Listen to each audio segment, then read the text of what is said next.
అత్తా, నేను కొత్తే, కానీ కొత్తలోనే నా భర్తకు నేనేం సేవలు చేయాలో అవి చేస్తున్నాను.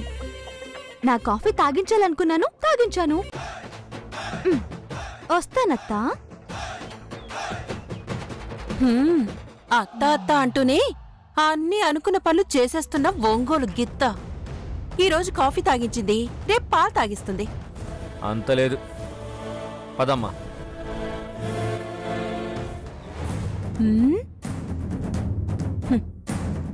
కానీ అక్క, అదిచ్చే కాఫీకి పాలకి మధ్యలో మురిపాలుండాలనుకుంటుంది. ఇంట్లో నేనుంటే కోపాలే ఉంటాయి. చేస్తాగా.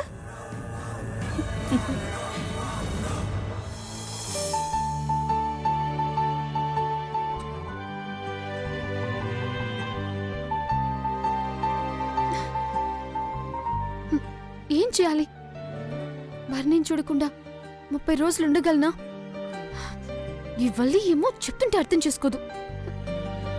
కనీసం మొహమైనా చూద్దామంటే ఏం చేస్తున్నాడు మోహన్ బాబుడు? బయటకు కూడా రావడం లేదు. త్రిపుర, రా పిన్ని. వచ్చేసానులే. కాని ఏంటి, భరణి కోసమా మాట్లాడాలా? అవును.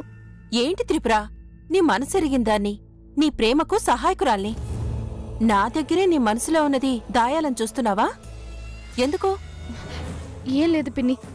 ఉన్నదని నువ్వు చెప్పకపోయినా లేదని నీ చూపులు చెప్పడం లేదు. ఆ వల్లి నాతో మాట్లాడద్దని చెప్పిందా? తనెందుకు చెప్తుంది పిన్ని? నీకే అనిపించిందా? ఏంటి పిన్ని? మనసు బాధగా ఉంది కదా, గుండెనెవరో పట్టినట్టు లేదు? అవును పిన్ని, కానీ ఏం చేయను? మనం అనుకోవాలే కాని ఏమన్నా చెయ్యొచ్చు. మాట్లాడాలనుకుంటే మాట్లాడే, ఎవరేమంటారు? ఎవరేమంటారా? భలే దానివి పిన్ని. ఎవరన్నా మేం మాట్లాడుకోవడం చూశారంటే ఆ మాటలే చివరి మాటలవుతాయి. ఎందుకవుతాయి? ఎవరికంటా పడకుండా వెళ్ళి కలవు. అంత సాహసం నేనిప్పుడు చేయలేను పిన్ని. నాకు తెలుసు, దీనంతటికీ కారణం ఆ వల్లినే. నిన్నిక్కడ కట్టేసి అది మాత్రం మొగుడుతో సరసాలాడుతుంది. అదసలు మీ నానమ్మ దగ్గర నోరు తెరవకుండా ఉంటుంటే నీకిప్పుడు ఇన్ని అవస్థలు వచ్చేవి కావు.